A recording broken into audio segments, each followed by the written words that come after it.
வணக்கங்க. இப்போ கொஞ்ச நாளாகவே ஒரு நியூஸ் போயிட்டுருக்கு. அது என்னங்கிறத பார்க்கலாம். வாங்க வீடியோக்குள்ளே போகலாம்.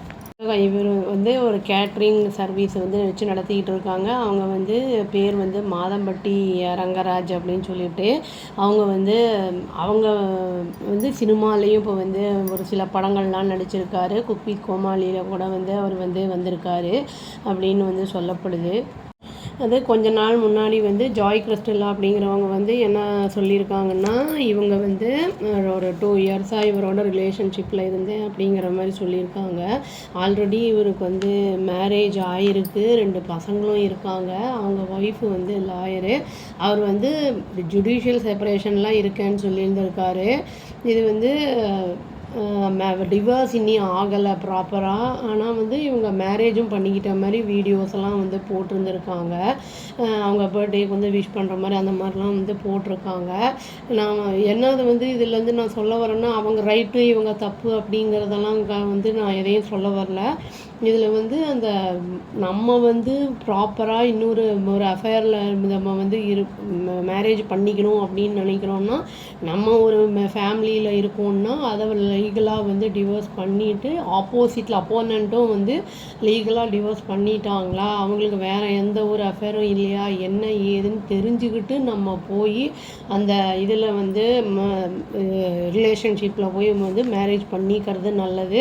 சப்போஸ் அதுக்கப்புறம் ஏதாவது ப்ராப்ளம் வருது நம்மளுக்கு, அந்த மாதிரி டிவோர்ஸ் பண்ணிட்டும் இவங்க நம்மளை கைவிட்டுட்டாங்க அப்படிங்கிற பட்சத்தில் நம்ம லீகலாக போகும்போது அது கவர்மெண்ட் லா சட்டம் ஏற்றுக்கும்.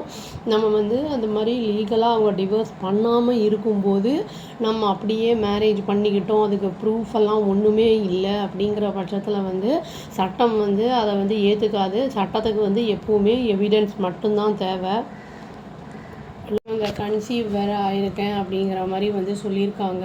பட் அவர் என்ன பண்ணியிருக்காருன்னா, மான நஷ்ட வழக்கு அப்படின்னு சொல்லி ஒரு 15 டேஸில் 12.5 crores லாஸ் ஆகிருக்கு அப்படிங்கிற மாதிரி சொல்லியிருக்காரு. அவங்க வீடியோஸ்லாம் டெலீட் பண்ணும் அப்படிங்கிற மாதிரிலாம் சொல்லியிருக்காரு.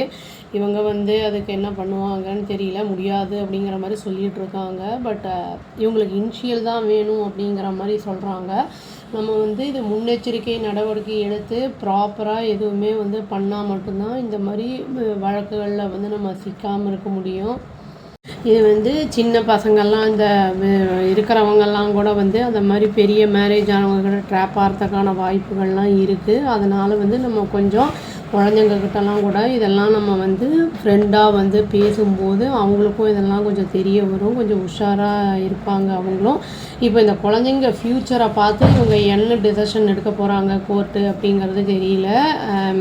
வெயிட் பண்ணி பார்த்தா தாங்க தெரியும். இந்த மாதிரிலாம் இல்லாமல் அவாய்ட் பண்ணிக்கிறது நல்லது. இல்லை பிஸ்னஸும் இவருக்கு போயிடுச்சு, அவங்களும் கரியரையே விட்டுட்டேன் இவரை நம்பி அப்படிங்கிற மாதிரி சொல்கிறாங்க. அதனால் நம்ம கொஞ்சம் உஷாராக இருந்துக்கிறது நல்லது அப்படின்னு சொல்லி வீடியோ முடிச்சுக்கிறேங்க. அவ்வளோதான். Thank you. Please do like, share and subscribe our channel and click the all option and tap the bell icon. Thank you.